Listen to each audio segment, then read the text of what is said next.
بہت ساری چیزوں کی ذمہ دار جو ہے نا آج کی خاتون ہے، تو آپ بتائیں گی کہ کیوں اس ساری ڈانٹ ڈپٹ اور غصے پاکستان کے میں؟ معاشرے کا بگاڑ یہ عورت ہے. ڈانٹ ڈپٹ کی کیا بات ہے؟ میں عورت ہوں، مجھے تکلیف پہنچ رہی ہے. میں اپنے گریبان میں جھانکوں، میں اتنی ہپوکریٹ ہوں عورت پاکستان کی. اگر تو میرے باپ کے اوپر کسی عورت کا کرش آ جائے، میرا باپ میرے ابو ابھی بھی بہت سمارٹ ہے، اس لیے تو عورتیں مرتی ہیں. بھائی پہ کرش آ جائے کہ عورتیں گرل فرینڈ لے کے پھرے تو کہہ دے گی میرا بھائی اسٹل ویری ہینڈسم.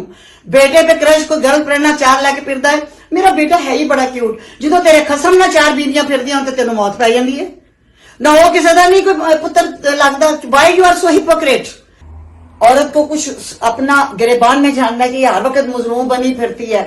جب وہ واقعی حقیقت میں مظلوم تھی آج سے 15-20 سال پہلے تک پرانا، جب وہ ایک 20-25 ٹبر کا دیگچے پکایا کرتی تھی اور چپ کر کے وقت گزار لیتی تھی، سہ لیتی تھی، جوائنٹ فیملیز میں رہتی تھی، غربت سہ لیتی تھی، سفید پوشی، یہ سارا کچھ. اس وقت جب میڈیا نہیں تھا اس کی مظلومی کا پرچار کرنے کے لیے، اور میرا جسم مرضی اور یہ چوک اور یہ جلسے جلوس نہیں ہوا کرتے تھے، اس وقت مظلوم تھی. اس نے قناعت اور شکر گزاری کے ساتھ زندگی گزار لی.